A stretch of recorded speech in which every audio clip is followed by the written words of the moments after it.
امام رضا کا واقعہ ہے، حرم کا واقعہ ہے کہ کوئی باہر پیرنٹ سے جرمن کا تھا یا کہیں کا انجینئر کسی وجہ سے آیا مشہد، تو اس نے دیکھا کہ حرم کو دیکھا، اس نے بولا کہ یہ کیا ہے، اتنے لوگ جا رہے ہیں. کہا کہ یہ خوب امام ہے، طبیب ہے، شفا دیتا ہے اور سارے کام کرتا ہے. تو اس نے بولا اگر ایسا ہے تو اس کا بھی اولاد بیٹا یا بیٹی کوئی بہت شدید مریض تھا، یعنی معلول تھا، اور اس نے اپنے حساب سے تو علاج کرا لیا تھا جو بھی، لیکن نہیں ہوتا تھا. تو اس نے بولا کہ اگر ایسا ہے تو میرے بیٹے کو بھی شفا مل جائے، یعنی وہ بھی ٹھیک ہو جائے. تو وہ خیر جب اپنے کاموں سے فارغ ہو کر جب وہ اپنے ہوٹل میں جہاں بھی جاتا ہے تو دیکھتا ہے کہ اسے گھر سے کالیں آئی ہوئی ہیں. تو وہ گھر فون کرتا ہے، پوچھتا ہے کیا ہوا. کہا کہ ایک شخص آیا اور میں نے اس کو کبھی دیکھا نہیں تھا، کبھی نہیں. تو ہم نے بولا کون ہے. کہا کہ تمہارے ہسبینڈ نے کہا ہے کہ بچہ بیمار ہے تو میں اسے دیکھنے آیا ہوں. کہا ہمیں پتہ ہی نہیں چلا، ہم اتنا اس کو روک سکے کچھ نہیں. وہ آیا اور بچے کے پاس تھوڑی دیر بیٹھا، اس کے بعد گیا. بچہ بالکل ٹھیک ہو گیا ہے. کہا کہ کتنے بجے. تو جو وقت اس نے بتایا وہ وہی وقت تھا کہ جب اس نے حرم میں دعا مانگی تھی. اب وہ مسلم نہیں ہے، امام کو سمجھے جا رہا. ہم محمد والے محمد صلی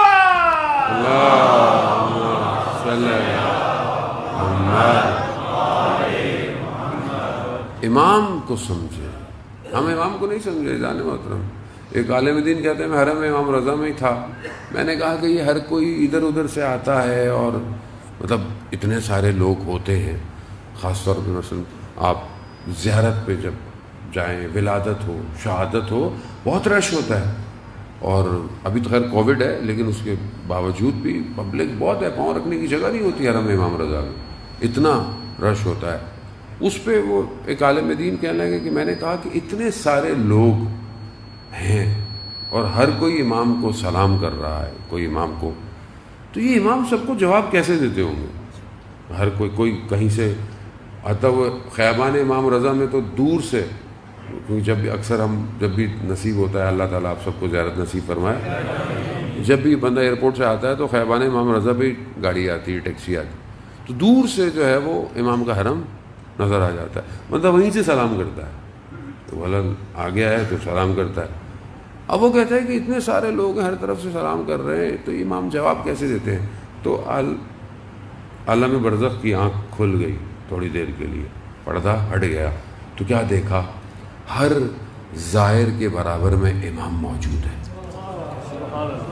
ہر زائر کے برابر میں. ابھی اگر آپ آج کے دور میں دیکھیں، کیونکہ ہم لوگ کیونکہ مادی ہیں، ہم لوگ ہر چیز کو بڑا لاجیکل، کہ اول تو مادہ ہے ہی نہیں ہے، آپ مادے کے اندر ان چیزوں کو نہیں سنبھال سکتے، یہ مادے سے اوپر ہے معاملہ، دوسرا عالم ہے.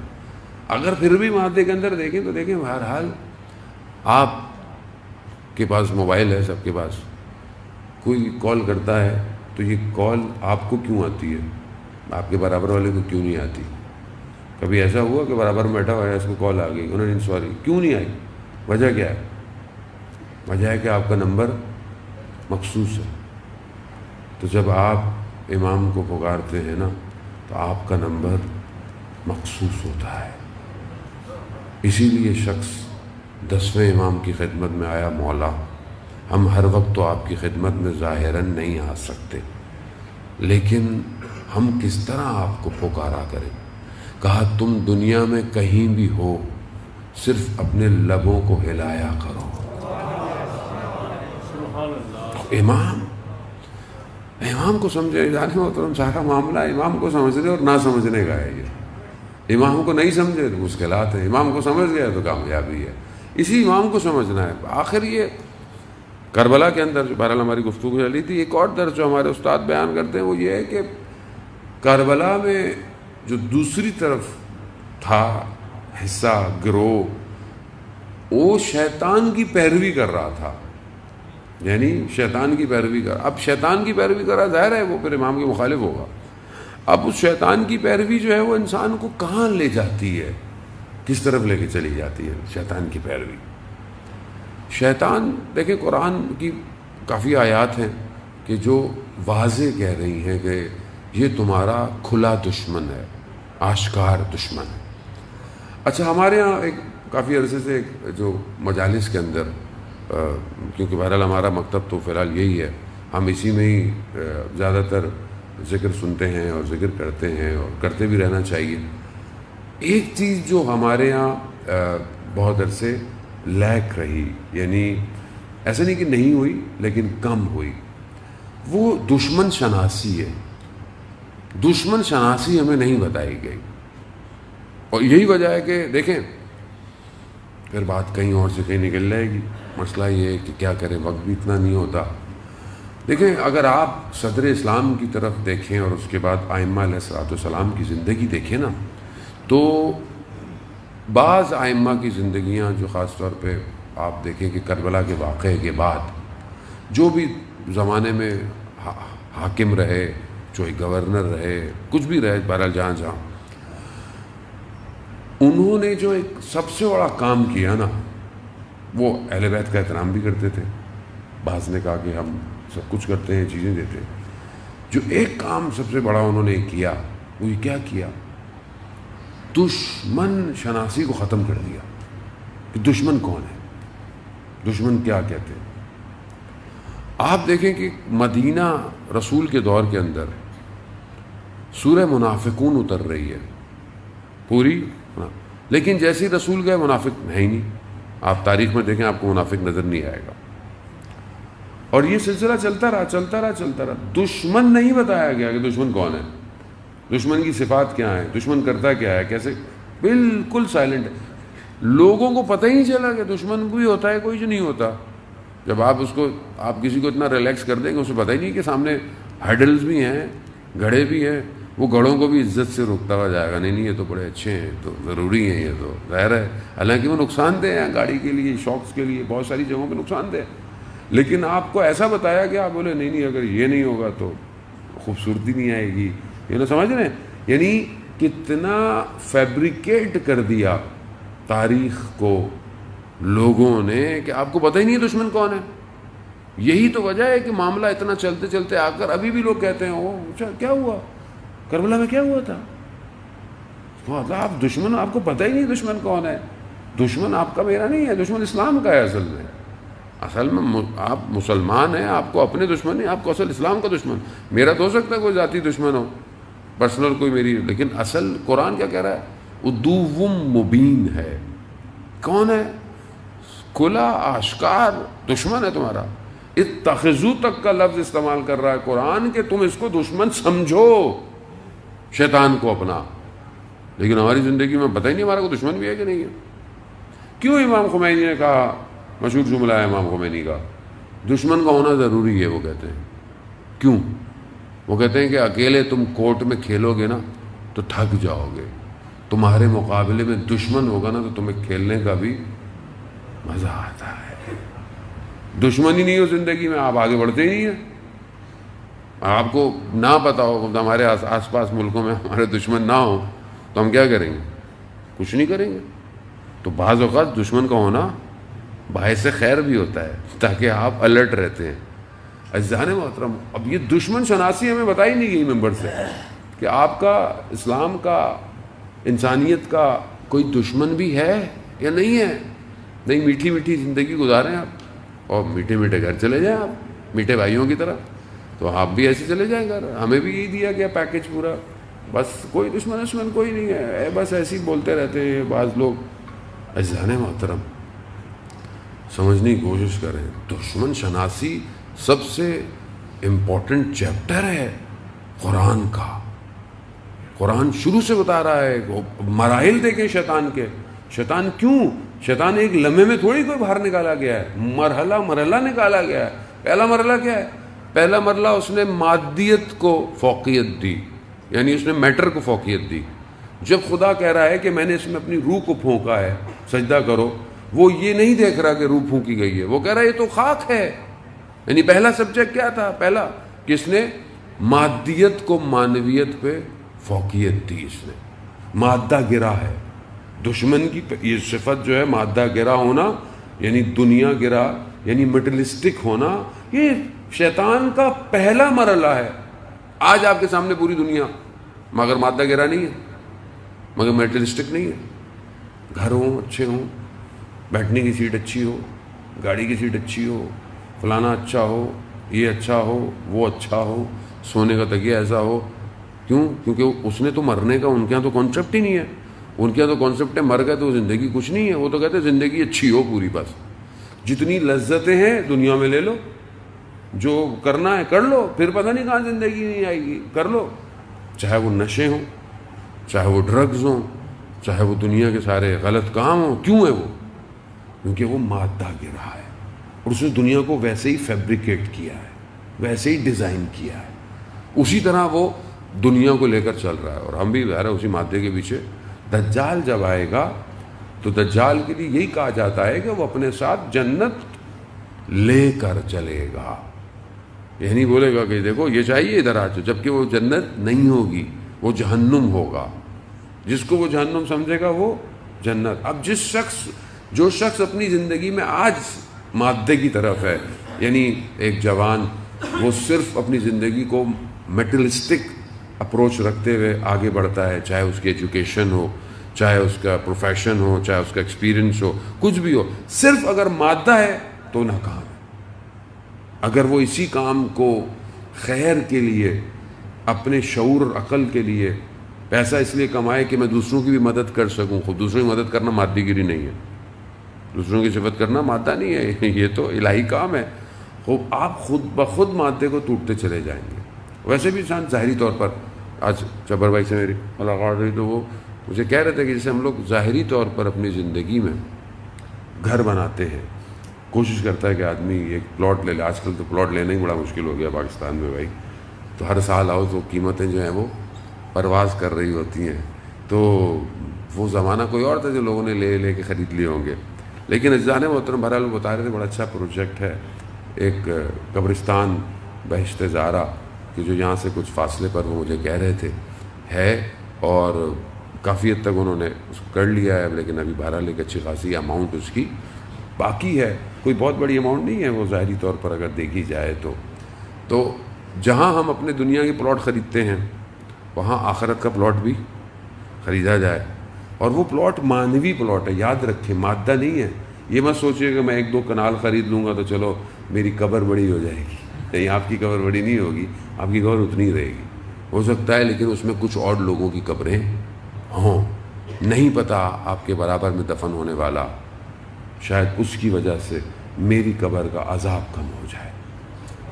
ہمیں نہیں پتہ کہ برابر والا کون ہے. بعض لوگوں کی روحیں اتنی طاقتور ہوتی ہیں کہ جب انہیں دفنایا جاتا ہے اس دن پورے قبرستان میں عذاب ختم ہو جاتا ہے، پورے قبرستان میں. تو اگر 1 کنال میں خرید کر دے دوں اس میں نہ جانے کتنی قبریں بنے گی. تو یہ آخرت کا پلاٹ ہے، یہ مادی پلاٹ نہیں ہے ظاہر محترم. اور ظاہر ہے ایک قبرستان کا اچھا ہونا، قبرستان میں آنا جانا، ظاہر آپ کے یہاں مشکلات بھی بڑھتی جا رہی ہیں، قبرستان بھی سخت ہو گئے ہیں یا جگہ کم پڑ گئی، یہ جگہ نہیں ہے. اور ایک ایسے قبرستان میں کہ ظاہر ان کا ماڈیول بالکل وادی حسین جو کراچی کے اندر ہے اسی ٹائپ کا ہے. اور قبرستان میں جانا ضروری ہے. کیوں؟ مادے سے دور کرتا ہے قبرستان. جب آپ قبرستان جاتے ہیں نا، لوگوں کو دیکھتے ہیں تو آپ کو یہ آتا ہے کہ میں نے بھی ایک دن یہیں لیٹنا ہے. اس لیے جانا چاہیے جانے محترم. اندر یہ ریکال بہت ضروری ہے کہ آج جیسے میں فاتحہ پڑھنے آیا ہوں تو کل میری بھی کوئی فاتحہ پڑھنے آئے گا. اس لیے میں عمل ساتھ لے کے جاؤں قبر کے اندر. یہ پہلا مرحلہ ہے. شیطان نے کیا کیا؟ مادے کو. دوسرا مرحلہ شیطان نے تکبر کیا، یعنی کہا کہ میں بہتر ہوں، میں آگ سے بنا ہوا ہوں. یہاں تکبر، بس یہ اس کا تکبر. اور پھر تیسرا اس نے سجدے سے انکار کیا.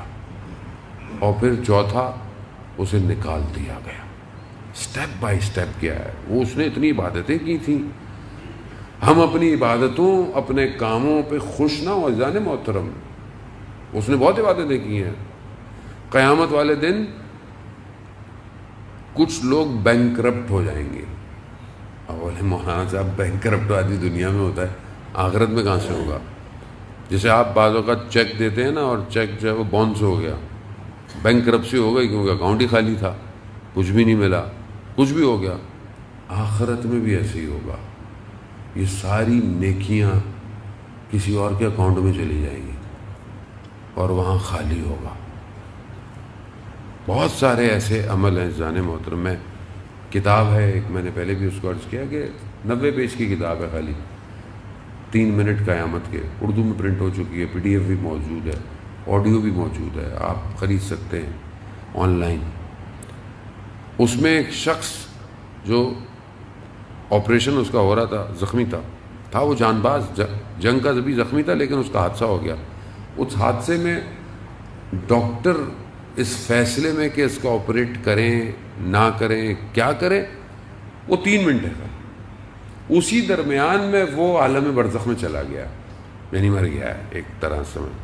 اس عالم برزخ میں جو اس نے دیکھا، یہاں تو 3 منٹ تھے، وہاں اس نے پتہ نہیں کیا کیا دیکھا، وہ جو واپس آیا ہے تو اس نے وہ کتاب لکھی ہے جو اس نے دیکھا ہے۔ ایک جگہ بہرحال میں بہت گزرتا ہوا اس سے کہ ہم متوجہ ہوں، وہ کہتا ہے کہ میں جب گیا تو ایک جگہ پر کرسی میز لگی ہوئی تھی، تو میں نے کہا بہرحال ایک کتاب پڑھی ہوئی بہت بڑی، تو کہا کہ کھولو، میں نے سمجھ گیا کہ میرا اعمال نامہ ہے۔ اب وہ اعمال شروع ہو گئے جب میں بالغ ہوا تھا اس وقت سے۔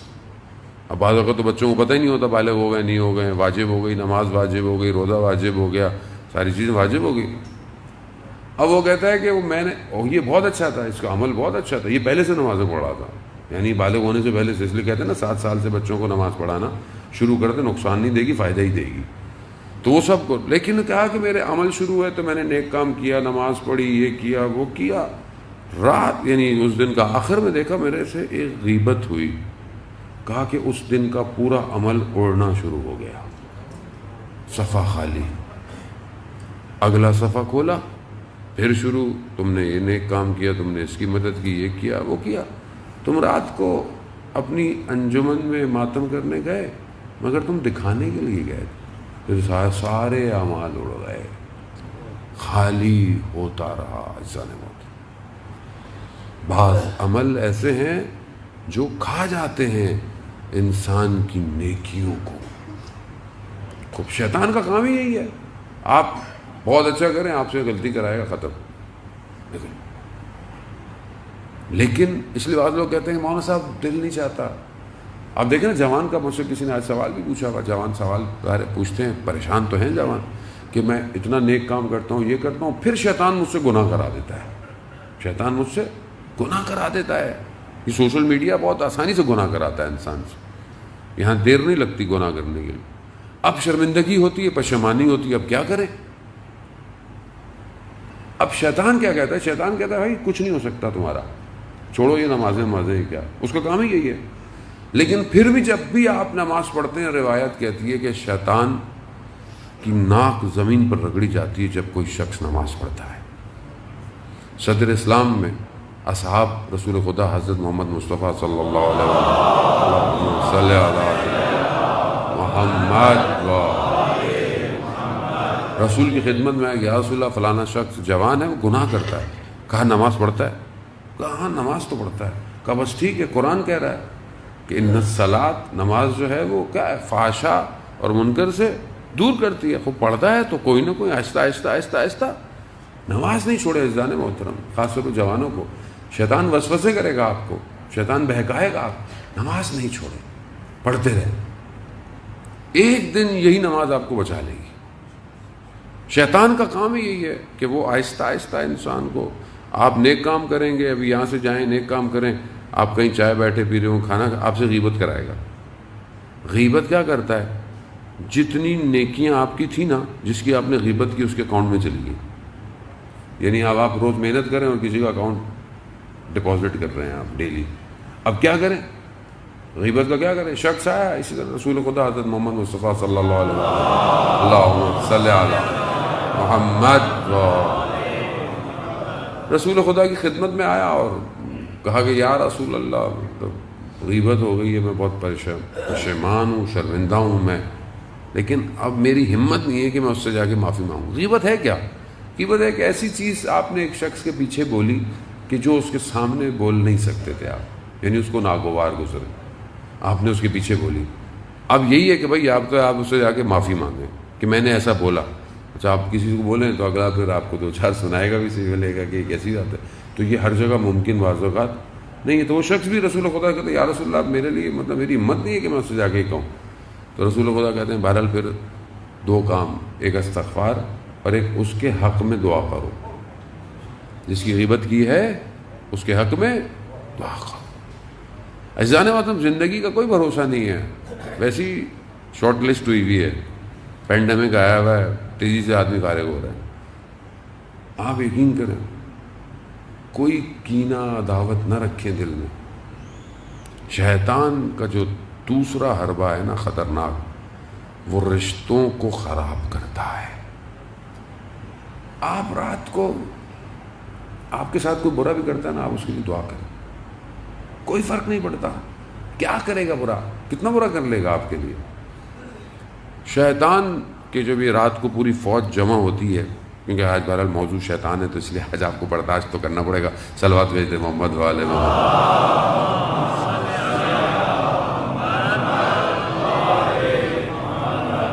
وہ بھی کہے گا مولانا صاحب آج میرے پیچھے لگے ہوئے ہیں.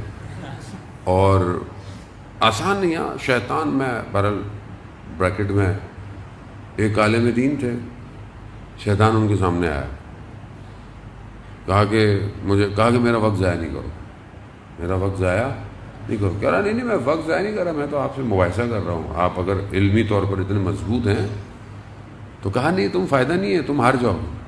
کہا نہیں میں دیکھوں تو صحیح آپ کا علم کتنا ہے. خلاصہ مباحثہ اور گفتگو ہوئی. شیطان جیت نہیں سکا ان سے, ہار گیا. کہا میں تمہیں کہا تھا نا میں تمہیں ہرا دوں گا. کہا نہیں وہ تو مجھے پتا تھا, میں تو صرف آپ کا وقت لینا چاہتا تھا.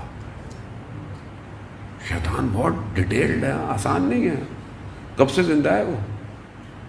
ایک شخص جس نے حضرت آدم کی خلقت دیکھی ہو, کتنا مضبوط ہوگا سوچیں آپ. میرے آباء و اجداد سے واقف ہے وہ, اس کے دادا کیا تھے, اس کے پردادا کیا تھے, سب پتہ ہے اس کو. تو آسان نہیں ہے شیطان. شیطان آیا انبیاءوں کے سامنے, بعض انبیاءوں کو اس نے آ کے تذکر دیا. حضرت نوح کے پاس آیا, حضرت نوح نے بولا مجھے نہیں سننا تمہاری بات, تم جاؤ. مجھے کہا نہیں مجھے جب کشتی لگی اور سب صحیح ہو گیا تو شیطان حضرت نوح کے پاس آیا. میری بات تو سن لیں شیطان سے, میں آپ کو کچھ پیش کرنا چاہتا ہوں. کہا کہ ٹھیک ہے, اچھا بولو کیا ہے. کہا کہ 4 چیزیں بنی آدم میں ہوں تو وہ بالکل میرے لیے کھلونوں کی طرح ہے, میں پھر اسے کھلونوں کی طرح استعمال کرتا ہوں. یعنی شیطان آ کر حضرت نوح کو بتا رہا ہے. کہا 4 چیزیں بنی آدم میں ہوں تو میرے لیے بالکل ایک جیسے کھیلنے کی بال ہوتی ہے نا ادھر سے ادھر, میں اس کو کھلاتا رہوں گا زندگی میں. پہلی چیز, کہا کہ پہلی چیز جو ہے وہ حسد اس کے اندر, یعنی جلن ہونا. یعنی اگر مجھے خدا نہ خواستہ کسی سے حسد ہے, زندگی میں ہوتا ہے انسان اپنی فیلڈ کے اندر حسد رکھتا ہے, خدا نہ خواستہ کسی عالم کو کسی عالم سے حسد ہو جائے, کسی شخص کو آفس میں کسی پروفیشن سے کسی بھائی کو حسد ہو جائے, حضرت یوسف کے بھائیوں کی طرح. کیا ہوتا ہے؟ شیطان. پھر دیکھیں شیطان نے کیسا حضرت یوسف کے بھائیوں کے ساتھ کیا. حسد بہت خطرناک ہے. اس لیے حسد کو اگر آپ کو لگتا ہے کسی کو اللہ نے دیا ہے, آپ خدا کا شکر کریں کہ اللہ تو نے اس کو دیا ہے, مجھے بھی دے اگر میں اس قابل ہوں, اور مانگیں کہ مجھے کسی سے جلن نہ ہو. دوسری چیز جو ہے وہ ہرس ہے, حریص. اگر انسان حریص ہے نا, لالچی ہے, یہ بھی ہو, گریڈی ہے, یہ بھی ہو, وہ بھی ہو, یہ ختم ہی نہیں ہو کے دے رہا آدمی, تو وہ ہرس جو ہے. اور جتنی ایج بڑھتی چلی جاتی, مشہور واقعہ ہے میرے خیال میں ہارون خلیفہ کا واقعہ ہے کہ اس نے بولا کہ کوئی شخص ایسا ڈھونڈ کے لاؤ کہ جس نے خود رسول سے حدیث سنی ہو. خیر انہوں نے بڑا ڈھونڈا تو دیکھا ایک بہت ہی بوڑھا شخص تھا, اور اس کو ہی اٹھا کے لائے. اتنا بوڑھا تھا. کہا کہ میں بہت چھوٹا سا تھا اور میں نے اس وقت رسول سے کوئی حدیث تھی تو میں نے سنی تھی, اور یہ وہ بڑی مشکل تھا. تو پھر خلیفہ نے اس کو کچھ ہدیہ دیا, کہ جاؤ بھائی اس کو ہدیہ دو. جانے لگا تو اس نے بولا رکو رکو مجھے ایک منٹ خلیفہ سے دوبارہ بات کرنی ہے. بولا کیا یہ ہدیہ ابھی کے لیے ہر مہینے ملے گا؟ تو پھر خلیفہ کہنے لگا رسول نے صحیح فرمایا تھا، جتنا انسان بوڑھا ہوتا جاتا ہے حریص اتنا بڑھتا جاتا ہے. رسول اللہ کی حدیث ہے. انسان حرص یہ دوسری چیز ہے جو شیطان کہہ رہا ہے کہ اگر یہ ہوگی تو پھر میں اس کے ساتھ ایسا کروں. تیسری چیز جلدی پن، عجلت، جلدی انسان کھانا. وہ نہیں شیطان جلدی کا کام کس کا کام ہے؟ یہ تو سنتے ہی رہتے ہیں نا. پہلے شکر ہے کچھ تو سنتے رہتے ہیں. صلوات بھیج دے محمد والا.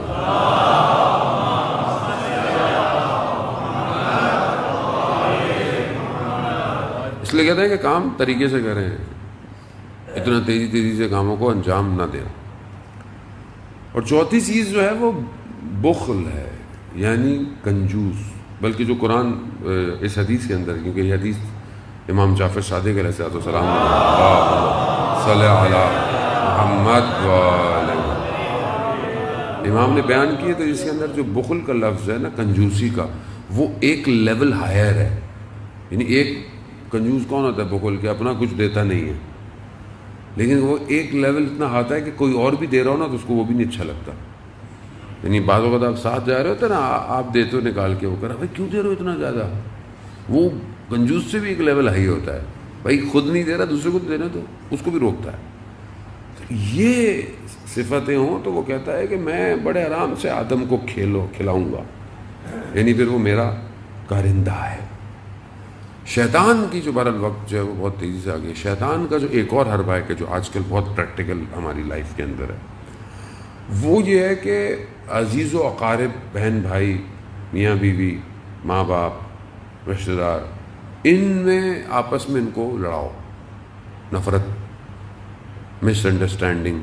آپ کے سامنے ذرا سی بات پہ آج گھر بریک ہو جاتے ہیں. ذرا سی کنسلٹنسی ہم کرتے ہیں لوگوں کی، ڈائیورس، یہ ایشو. وجہ کیا ہے؟ جب وجہ دیکھتے ہیں تو وجہ تو کوئی ہوتی نہیں ہے. ایک بات تھی، خالی ذرا سی بات تھی، کسی بات کی وجہ سے جو ہے وہ، حالانکہ کوئی ایسی بات نہیں تھی. اگر تھوڑا خاموش ہو جاتے، صبر کر جاتے تو مسئلہ حل ہو جاتا. شیطان کے کرندے جب رات کو جمع ہوتے ہیں تو سب سے زیادہ شیطان جو خوش ہوتا ہے وہ اس بات پہ ہوتا ہے کہ جب ایک شیطان نے میاں بیوی کو لڑایا ہوتا ہے، سب سے زیادہ خوشی اسے اس پہ ہوتی. کیونکہ جب ایک گھر سپلٹ ہو جائے گا تو پھر تو سارے کام ہی برباد ہو جائیں گے. پھر تو آپ کیا نیکیاں، کیا نمازیں، کیا روزے، سب فارغ ہو جاتا ہے.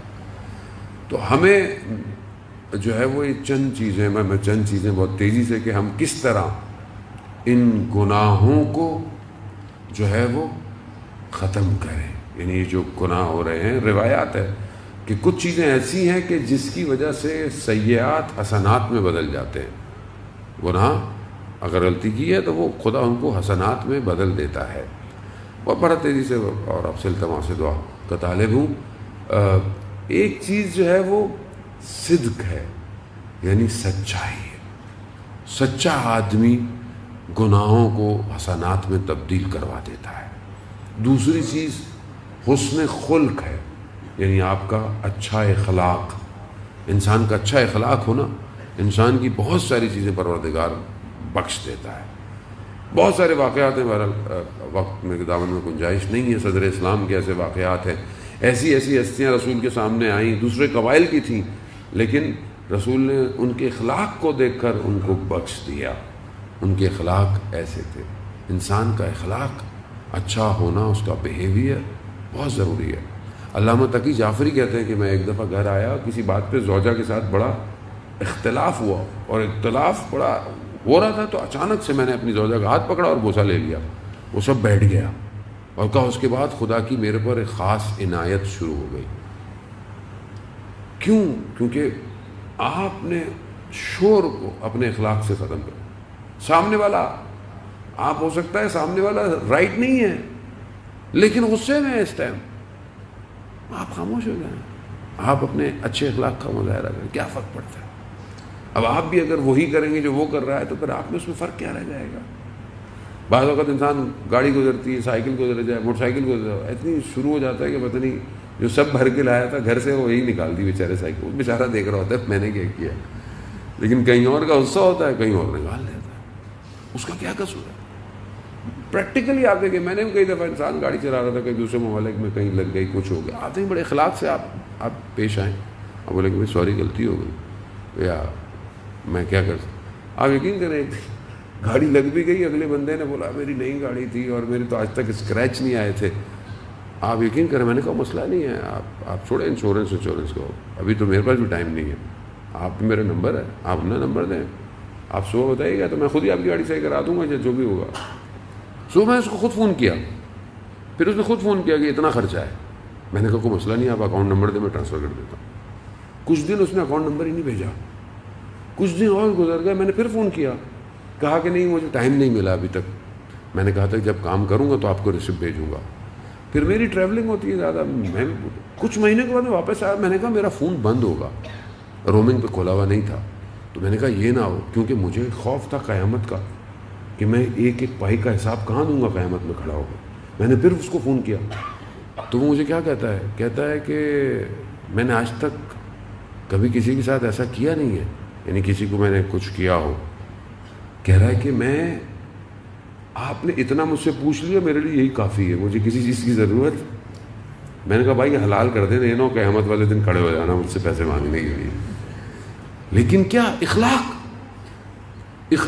مار دیتا ہے انسان کو. اچھا اخلاق ہو, بڑا سے بڑا آدمی گر جاتا ہے.